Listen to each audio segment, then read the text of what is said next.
I think, having been responsible for health and social care, that some of the cuts in social care did go too far.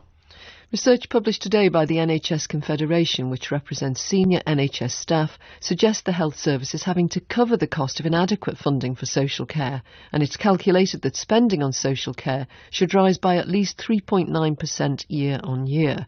The health leaders are meeting for a conference in Manchester today, and our reporter Samantha Fennick was there. I'm in the centre of the conference hall where people from across the UK in the NHS and social care have come to discuss the future of the sector.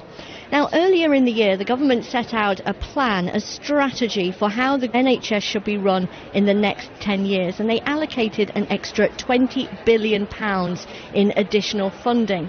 But the report out today suggests that that plan could fail without more money being put into social care. Social care is a massive strain on the NHS. Now, Niall Dickson is with me. He's from the NHS Confederation. First of all, Neil, why is social care such a strain on the NHS? Well, we tend to think of health and social care, if you're in the industry, as being two separate things. But of course, for people who are actually receiving social care, they don't make this distinction at all, whether it's a social care bath or a health bath. It really doesn't matter.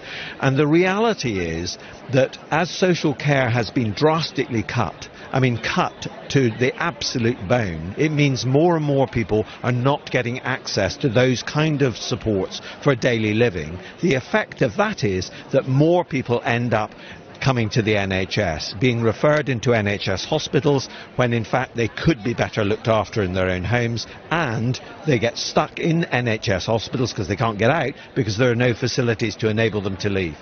Well, there's also a staffing crisis in social care. Research done for you and yours suggests that we need an additional 1.2 million carers in the next 15 years if we're going to meet the needs of the ageing population.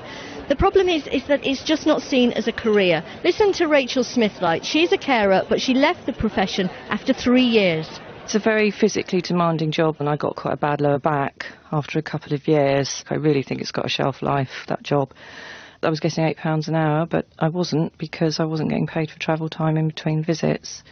You can't live on it financially. It's virtually impossible as a single person to survive on it.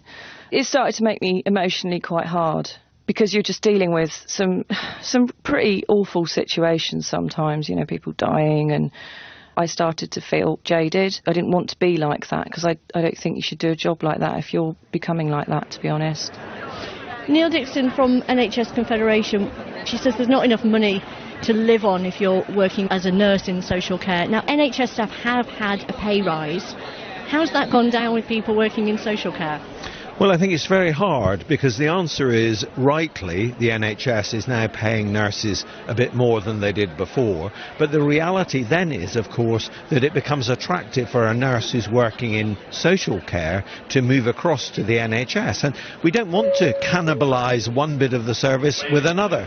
Two Tory party leadership candidates have said that social care is now a top priority for them, Rory Stewart and Jeremy Hunt. Jeremy Hunt said this morning that the cuts went too far in social care. How does that make you feel? Are you buoyed by that? Well, I wish he'd endorsed it a bit earlier when he was in the health and social care job. The reality is, of course, that people like Jeremy Hunt have lobbied the Treasury and have tried to get money out of them. I hope that this time round we will be more successful, because if we do not get a decent funding settlement for social care, and if the political parties don't come together and sort out a long-term settlement, then the future of the NHS and its success in transforming its services will definitely be put at risk. And that's what your research is saying today, that £20 billion that was promised for the NHS will just be soaked up into social care? Well, it means that hospital services will continue to be overburdened with lots of people coming there who don't need to be there, because they could be better looked after if there was proper social care in the community. Niall Dickson from the NHS Confederation, thank you very much for